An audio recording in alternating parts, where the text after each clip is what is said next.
मेरे राष्ट्रीय अध्यक्ष अखिलेश यादव जी ने मुझे सबसे पहले टिकट दिया था और टिकट के बाद मैंने नॉमिनेशन भी कर दिया था। अब मुझसे ये कहा गया था कि वक्त कम है, जल्द से जल्द नॉमिनेशन करा दिया जाए। अखिलेश यादव जी ने मेरे पर भरोसा हमेशा करा और मैं कभी उनके भरोसे को नहीं तोड़ना चाहता। लेकिन कुछ मजबूरियां ऐसी होती हैं, कुछ दबाव ऐसे होते हैं। हमारे राष्ट्रीय अध्यक्ष बहुत संस्कार वाले व्यक्ति हैं और बड़ों की इज्जत, छोटों से प्यार उनका रहा है, चाहे उसमें उनका नुकसान हो जाए। तो लगता यही है कि उनके ऊपर कुछ ऐसा दबाव आया जिसको वो अवॉइड नहीं कर सके और दूसरे कैंडिडेट को यहाँ पे उतार दिया गया। नहीं, ऐसा नहीं है, अखिलेश जी कोई कमज़ोर नहीं है, लेकिन उनके संस्कार ऐसे हैं। आज़म खान साहब ने मुलायम सिंह यादव जी के दायां हाथ थे, फाउंडर मेंबर थे इस पार्टी के, और अखिलेश जी का बचपन उनके सामने गुजरा है और नेताजी के जो संस्कार थे वो अखिलेश जी में भी हैं। वो उन संस्कारों की वजह से अपना नुकसान उठा लेते हैं, लोगों की बातों में आ जाते हैं। ये चीज़ें ऐसी नहीं होती कि तेरी मेरी सिफारिशों पे हो जाए, इसके लिए असेसमेंट होना बहुत ज़रूरी होता है। लेकिन मजबूरी ये है कि हमारे पार्टी ऑफिस में असेसमेंट के रिजल्ट्स तक को चेंज कर दिया जाता है, वहाँ से हर चीज़ लीक हो जाती है।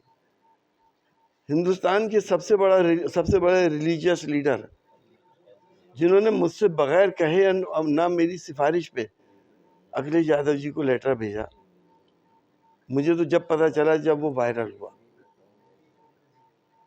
उनकी सिफारिश को आसानी से नहीं टालते थे अखिलेश यादव जी, लेकिन ये इतना बड़ा दबाव था कि उनको भी दरकिनार करके दूसरे को टिकट देना पड़ा। अब ऐसा नहीं लग रहा कि अखिलेश यादव और आजम खान के बीच जैसा कोई डिसाइड हुआ है कि मुरादाबाद की सीट आजम खान के पक्ष में जाएगी और रामपुर की सीट अखिलेश जी के पक्ष की तरफ से जाएगी? कुछ ऐसा नहीं लगता आपको? ऐसा कोई डिसाइड कुछ नहीं होता है। जाहिर है पहला हक आजम खान साहब का रामपुर के ऊपर है, मुरादाबाद तो दूसरा जिला आ गया, लेकिन उनकी भावनाओं को कंपनसेट करने के लिए यहाँ का टिकट बदल दिया गया। रामपुर में भी इस तरह का चल रहा, दो जैसे मुरादाबाद से 2 नॉमिनेशन हुए, वहाँ से भी 2 नॉमिनेशन हो गए। ये प्रदेश में सपा की कहीं फजीयत नहीं नज़र आ रही आपको? आपको सपा से सीनियर लीडर हैं आप। हाँ, एक कन्फ्यूजन से ग्रेड तो कम हो ही जाता है, और फजीयत तो मैं नहीं कहूँगा। जनता इस वक्त बीजेपी के खिलाफ है, मेजॉरिटी ऑफ पीपल, चाहे हिंदू हो मुसलमान हो। सापा की साख पे थोड़ा बहुत तो डेंट आया ही है, क्योंकि बिल्कुल क्लियर कट होनी चाहिए, हर चीज़ें क्रिस्टल क्लियर होनी चाहिए। मेरठ में भी बदलाव की बात आ रही है, टिकट की मेरठ से भी आ रही है, बदलाव हो रहा है टिकट में। ये अच्छा इंडिकेशन नहीं।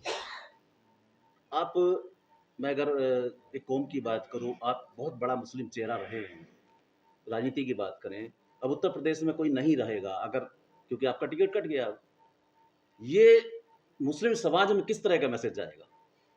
देखिए, एमपी कोई क्राइटेरिया नहीं है कि साहब आप अपनी कौम की बात करें। मैं हमेशा से मुसलमानों के हक की बात करता रहा हूँ और करता रहूँगा, और सिर्फ मुसलमान ही नहीं, हिंदू भाई भी मुझसे बहुत प्यार करते हैं। मैं कभी किसी को मायूस नहीं करता, नाजायज़ कभी कबूल नहीं करता। तभी तो लोगों का इतना प्यार, और लोगों ने जिस तरह से मुझे दिया, लोगों ने रोज़े माने हैं, लोगों ने मन्नतें मानी दरगाहों पे जाके, लोगों ने कुरान ख़वानियाँ कराई। आज़म खान साहब फाउंडर मेंबर हैं, देश के बहुत बड़े नेता हैं, बड़े नेताओं में उनका शुमार है, और देश जानता है कि उनको गलत सलत तरीके से फंसाया गया है। आज़म खान साहब बकरी चोरी या भैंस चोरी नहीं कर सकते, किताबें चोरी नहीं कर सकते। वो अलग बात है कि जो खबरें आ रही कि उनका मेरा टिकट उनकी वजह से कट गया, लेकिन हकीकतें तो हमें बतानी चाहिए। उन्होंने मुझे दिलवाया था, उन्हीं की वजह से टिकट मुझे मिला था, मैं एहसानमंद हूँ उनका। और आज उनकी वजह से अगर कटा है तब बात बराबर होगी। आपका अगला स्टेप क्या है, अब क्या? मैं कार्यकर्ता हूँ समाजवादी पार्टी का। मुरादाबाद में चुनाव लड़ाएंगे? मुरादाबाद में चुनाव मैं नहीं लड़ा सकता, मैंने वजहें आपको बता दी हैं। मुरादाबाद में सर अगर सीट की बात करें तो कहाँ जाती हुई नजर आ रही है? क्या अगर आप मुरादाबाद के होते हुए भी चुनाव नहीं लड़ाएंगे तो क्या सपा के खाते में जाएगी या बीजेपी के? क्या लगता है आपको, अभी क्या लगता है? भाई मैं जोशी तो हूँ नहीं, जनता तो बीजेपी के खिलाफ है, जनता शासन के खिलाफ है, जनता एसटी हसन या रुचि वीरा के खिलाफ नहीं है। ठीक ठीक